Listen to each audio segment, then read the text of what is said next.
अतिशय दर्जेदार तळागाळात काम करणारे आणि गोरगरिबांसाठी काम करणारे चांगले उमेदवार भारतीय जनता पार्टीने सातपूर प्रभागात दिलेले आहे।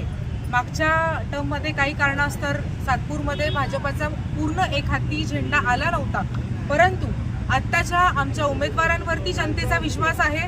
आमच्या उमेदवारांनी गेल्या 5-7 वर्ष खूप चांगलं काम सातपूरमध्ये केलेलं आहे।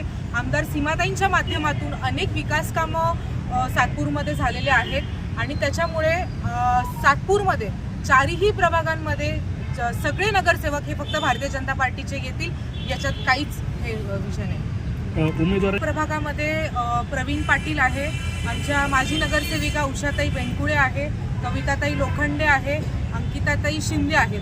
त्याचबरोबर 10 प्रभागामध्ये आमच्याकडे समाधान दादा देवरे आहेत, आमच्या माजी नगरसेविका माधुरीताई कोलकर ज्यांचं अतिशय चांगलं काम होतं त्यांना देखील उमेदवारी मिळालेली आहे।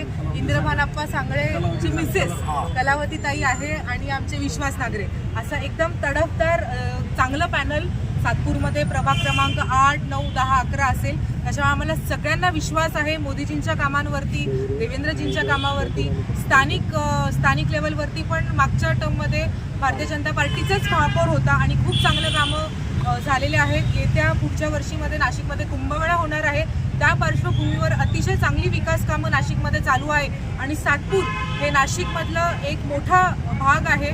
सातपूरमधूनच आपण त्र्यंबकेश्वरला जातो, त्याच्यामुळे सातपूरचा विकास हा भारतीय जनता पार्टीच्या माध्यमातून खूप चांगला होणार आहे, याच्यात आम्हाला काहीच शंका नाही आहे। त्याच्यामध्ये तिसरी पिढी आहे, आम्ही भारतीय जनता पार्टीचं गेल्या 50-60 वर्षापासून काम करतो आहे। जनसंघापासून माझे आजोबा पोपटराव हिरे हे भारतीय जनता पार्टीचं काम करत आहेत, त्याच्यामुळे पक्षनिष्ठा ही आमच्या रक्तात आहे आणि मी खरंच 2-3 वर्षापासून खूप तयारी केली होती।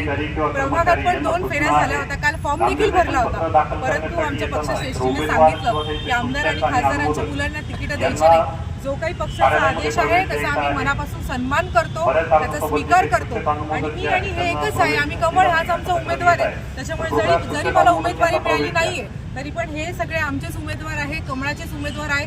उलट आता जास्त जबाबदारी आहे की जास्त सगळ्या प्रभागांमध्ये बीजेपीचे नगरसेवक आणायचे आहेत। पक्षश्रेष्ठींनी काही निर्णय घेतले आहेत, काही तडजोडी असतात, काही समीकरण असतात जे पक्षातल्या वरिष्ठ लोकांना जास्त चांगल्या माहिती असतात, त्याच्यामध्ये आपण न पडता आता एक कार्यकर्ता म्हणून आपल्याकडे जे काही उमेदवार आहे त्यांना आपण निवडून आणण्याची जबाबदारी घ्यायची।